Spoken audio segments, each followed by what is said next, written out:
एक घने जंगल में विभिन्न प्रकार के पक्षी रहते थे। वहाँ के पक्षी का जीवन शांतिपूर्ण था। जंगल का वातावरण सुखमय था और सभी पक्षी आपस में अच्छे दोस्त थे।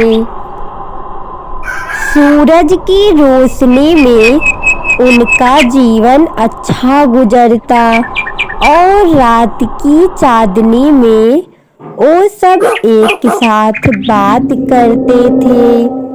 प्यारे दोस्तों, हम लोग का जीवन कितने अच्छे से गुजरता है, लेकिन दोस्तों कुछ दिन से आप लोग को कुछ अलग सा नहीं लग रहा है। हाँ रानू चिड़िया, तुम बिल्कुल ठीक बोल रही हो।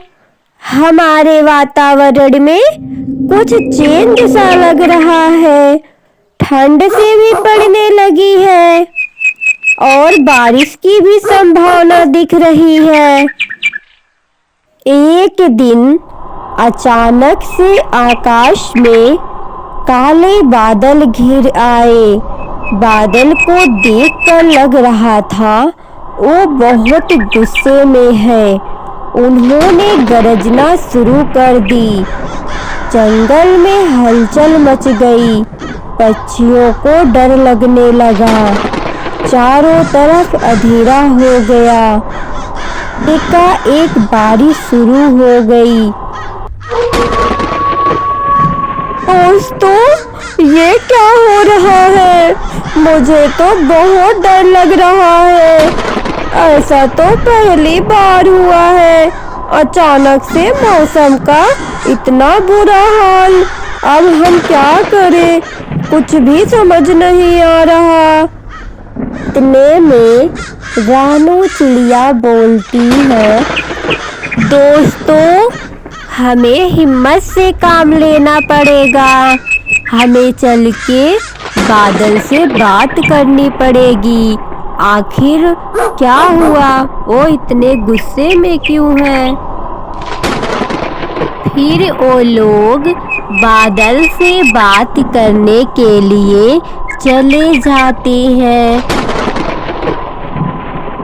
बादल के पास पहुंचकर रानू चिड़िया बोलती है, ये बादल, तुम इतने गुस्से में क्यों हो? क्या हमने तुम्हारा कुछ बिगाड़ा है? इतने में गुस्सैल बादल ने गरजते हुए कहा, मैं तुम लोगों से परेशान हो चुका हूँ। तुम पक्षी हमेशा आकाश में उड़ते रहते हो और मेरे आसपास आते हो। मेरी शांति को भंग करते हो और मुझे परेशान करते हो। ये बादल, आप गलत समझ रहे हो। हम आपको कभी नहीं परेशान करते। तुम अपने रास्ते पर चलो, हम अपने रास्ते पर चले। हम एक दूसरे के बिना नहीं रह सकते। तुम आकाश में बादल बनाकर रहते हो और हम आकाश में उड़ते रहते हैं। पक्षियों की बात सुनकर बादल कुछ देर तक चुप रहा और बोला, आप लोग मुझे माफ कर दो। मैं नहीं समझ पाया। मुझे लगा तुम लोग मुझे परेशान कर रहे हो, इसलिए मैं गुस्से में आ गया और बारिश करने लगा। तुम लोग मुझे माफ कर दो। आज से हम लोग दोस्त हुए। इस तरह गुस्सैल बादल और पक्षियों के बीच समझ बनी और जंगल में फिर से शांति लौट आई। जंगल के सभी पक्षियों ने सीखा, समझदारी से किसी भी समस्या का समाधान हो सकता है। वीडियो पसंद आया हो तो प्लीज़ हमारे चैनल को लाइक, शेयर, सब्सक्राइब करें। धन्यवाद। मछली चोर कालू के बच्चे, मैं तुम्हारी शिकायत शेर से करूंगा। एक समय की बात है, एक घने जंगल में कई तरह के जानवर और पक्षी रहते थे। उस जंगल के राजा शेर महाराज थे। शेर महाराज का आदर और सम्मान जंगल के सभी जानवर और पक्षी करते थे। देखो मेरे प्रिय मित्र, तुम लोग ऐसे ही जंगल के सुख शांति को बनाए रखना। देखो महाराज, हम आपकी सारी आज्ञा का पालन करेंगे। उसी जंगल के बीचों बीच एक बड़ा तालाब था, जिसमें बहुत सारी मछलियाँ रहती थी और पूरे दिन खेलती रहती थी। परंतु एक दिन एक मछली पकड़ने वाला कालू कौवा वहाँ आ पहुँचा। इतनी सारी मछलियाँ हैं यहाँ, आज तो मेरे दिन बन गए। मैं हर दिन यहाँ से मछली पकड़ कर ले जाऊंगा और इन्हें अच्छे पैसों में बेच दूंगा। इतना बोलकर कालू तालाब के पास गया और मछलियाँ पकड़ने लगा। रात होते ही कालू मछलियाँ को दूसरे जंगल बेचने के लिए चला जाता है। हर दिन कालू ऐसे ही करने लगता है। मेरी मछली काफी अच्छे पैसों में बिकी। मैं कल 15,000 रुपए कमाया। आज मैं और मेहनत करके और मछलियाँ पकड़ूंगा और रात को जाकर मस्त बेच आऊंगा। मेरे तो मजे हो गए। कालू की ये सब बातें गोल्डी हंस सुन रहा था। हंस ने बोला, ये कालू बहुत गलत कर रहा है। यह हमारे जंगल के सुख शांति को भंग कर रहा है। ये इतना गलत काम कर रहा है, मुझे शेर महाराज से अभी जाकर बताना पड़ेगा। इतने में वहाँ हल्की हल्की बारिश होने लगती है। इतना अच्छा मौसम है, फिर भी यहाँ पर बारिश होने लगी। कोई बात नहीं, मैं आज शेर महाराज से बता कर ही रहूँगा। इतना बोलकर गोल्डी हंस जाने लगता है, लेकिन रास्ते में उसे मीनू चिड़िया मिलती है। भी गोल्डी हंस, कहाँ जा रही हो इतना बरसात में?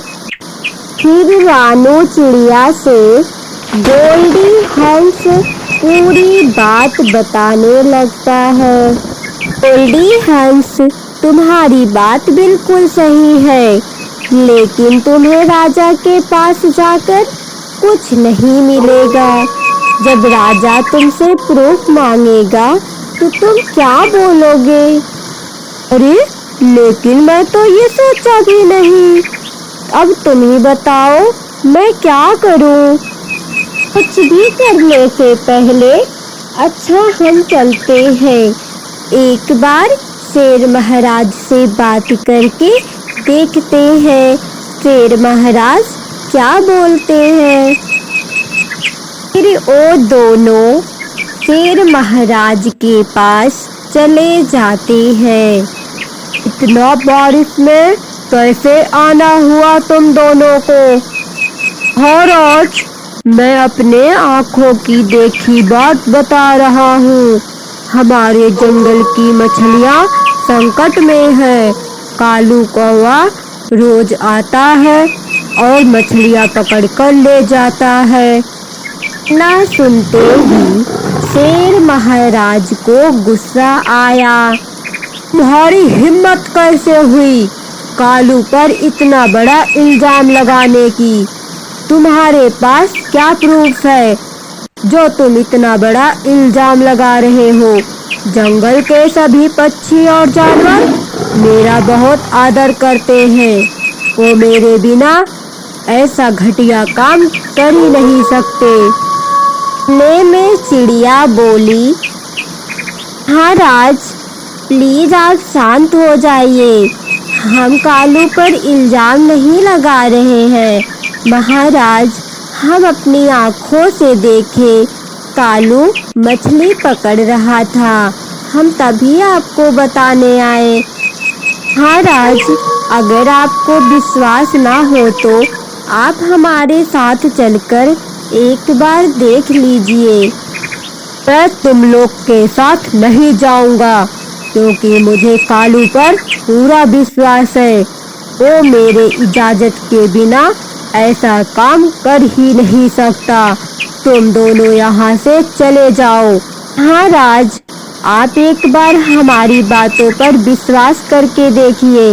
महाराज अगर हमारी बातें गलत निकली तो मैं आपको वचन देती हूँ मैं और गोल्डी हंस ये जंगल हमेशा के लिए छोड़कर चले जाएंगे। मैं कभी नहीं चाहता जंगल के किसी पक्षी, जानवर या मछलियों पर कोई संकट आए।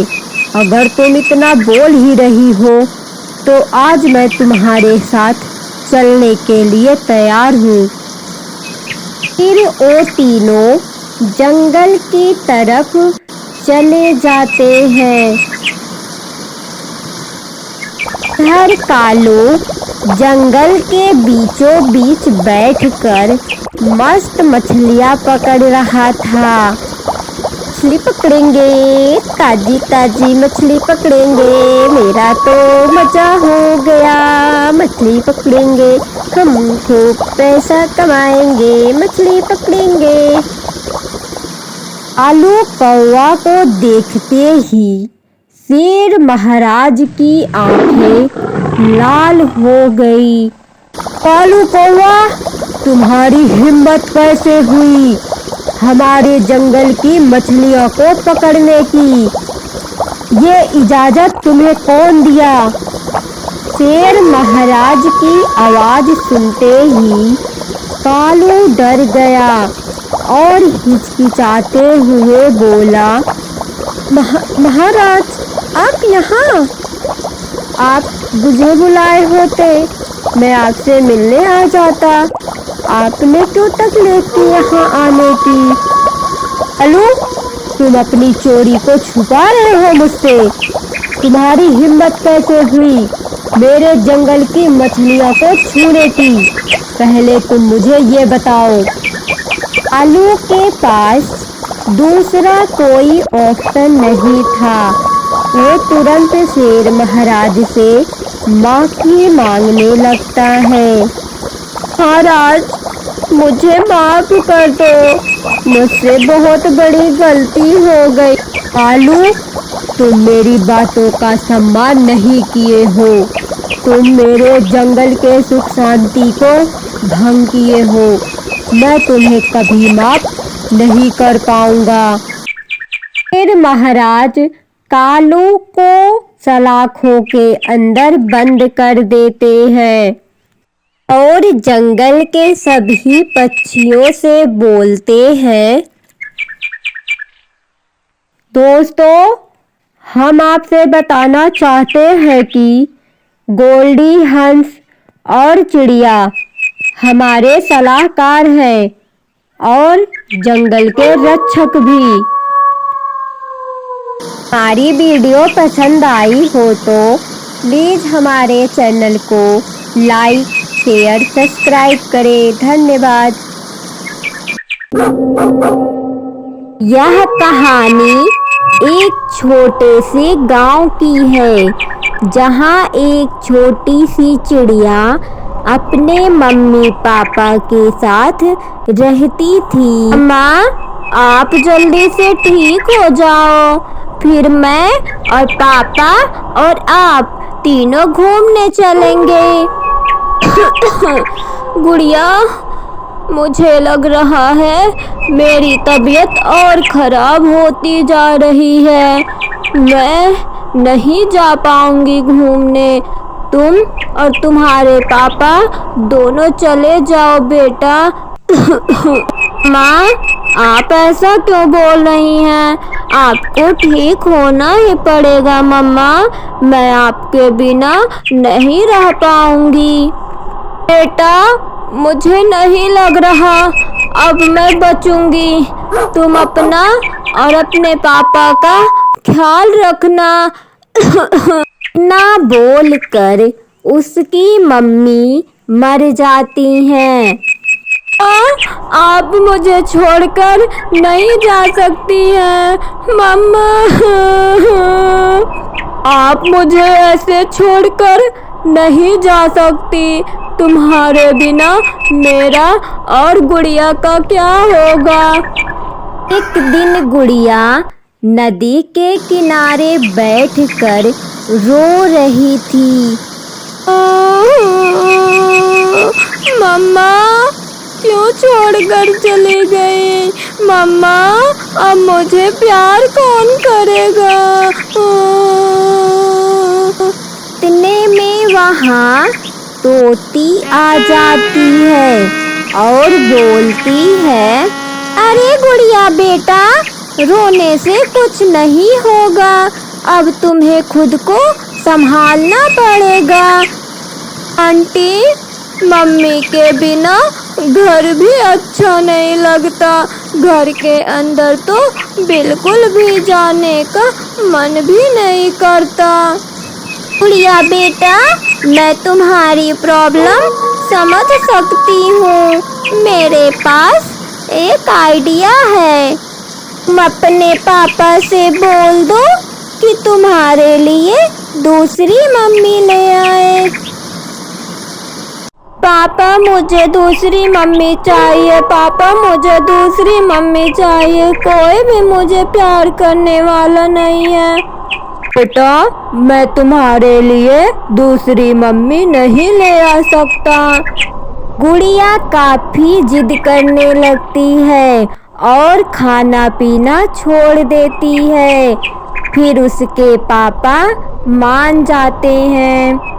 बेटा, तुम खाना खा लो। मैं तुम्हारे लिए दूसरी मम्मी ले आऊंगा। फिर उसके पापा जंगल की तरफ चले जाते हैं। उसके पापा की मुलाकात एक चिड़िया से होती है। तुम तो इस जंगल की नहीं लग रही हो। आप बिल्कुल सही बोल रहे हैं। मैं अपने जंगल में घूमने निकली थी, लेकिन यहाँ कब पहुँच गई मुझे कुछ पता ही नहीं चला। दरअसल मेरे पति की मृत्यु हो गई और मैं उसी टेंशन में यहाँ तक चली आई। मुझे कुछ समझ ही नहीं आया। चिड़िया के पापा उस चिड़िया को सभी बात बता देते हैं। तुम्हारे पति की मृत्यु हो गई और मेरी पत्नी की। मेरी गुड़िया चाहती है कि उसे कोई मम्मी मिले जो उसे प्यार करे।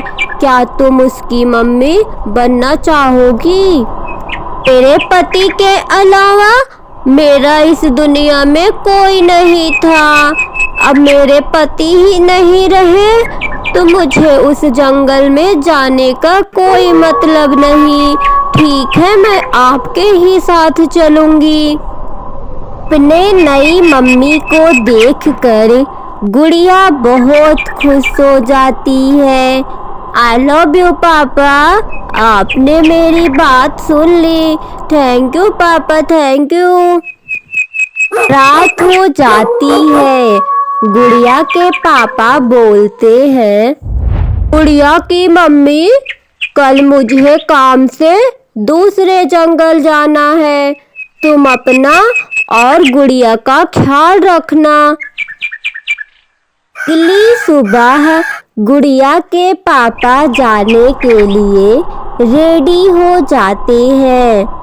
पापा आप जल्दी आना, अगर आप नहीं रहोगे तो मुझे अच्छा नहीं लगेगा, मुझे आपकी याद आएगी पापा। गुड़िया तुम्हारी मम्मी है ना, तुम अपनी मम्मी के साथ अच्छे से रहना बेटा। फिर गुड़िया के पापा जंगल की तरफ चले जाते हैं। इधर गुड़िया की सौतेली माँ गुड़िया को परेशान करने लगती है। एक दिन गुड़िया की सौतेली माँ गुड़िया को घर से निकाल देती है। आज के बाद मेरे घर में घुसना भी मत, तुम्हारा बाप आएगा तो बोल दूंगी गुड़िया मर गई है। गुड़िया बहुत दुखी होकर उड़ती हुई एक पेड़ की डाल पर बैठ गई। मेरी मम्मा मुझसे कितना प्यार करती थी और ये दूसरी वाली मम्मा मुझसे बिल्कुल भी प्यार नहीं करती। अब मैं उस घर कभी नहीं जाऊंगी और मैं अपने लिए कुछ काम करूंगी। मुझे नहीं जाना है गंदी मम्मा के पास। एक दिन गुड़िया के पापा वापस आए तो बोले, गुड़िया बेटा कहाँ हो? देखो बेटा मैं आपके लिए क्या ले आया हूँ। आपके लिए देखो बेटा मैं बहुत सारा खिलौना लाया हूँ। अरे गुड़िया की मम्मी आप यहाँ पर हो, तो गुड़िया कहाँ है? कब से मैं उसे आवाज दे रहा हूँ।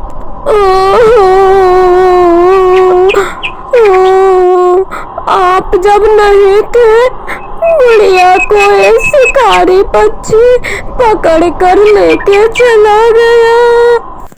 ये क्या बोल रही हो आप? मेरी गुड़िया को किसी शिकारी पक्षी ने उठा लिया? तुम क्या कर रही थी? मुझे तुम्हारे भरोसे अपनी बच्ची को छोड़ना ही नहीं चाहिए था। तुम एक जिम्मेदार माँ हो ही नहीं। इतना बोलकर गुड़िया के पापा जंगल की तरफ चले गए। चुपचाप जाकर वहीं बैठे हुए थे। उन्होंने देखा कि गुड़िया एक पेड़ के नीचे बैठी हुई थी। फिर उसके पापा वहां से भागते हुए गुड़िया के पास जाने लगते हैं। पापा आप आ गए? पापा और मम्मी बहुत गंदी है, मुझे घर से निकाल दी पापा। फिर गुड़िया के साथ जो हुआ था गुड़िया पूरी बात बताने लगती है। मुझे माफ कर दो बेटी, मुझे तुम्हारे लिए दूसरी मम्मा लाना ही नहीं चाहिए था। आज के बाद मैं तुम्हारी दूसरी मम्मा के पास तुम्हें लेकर कभी नहीं चलूंगा।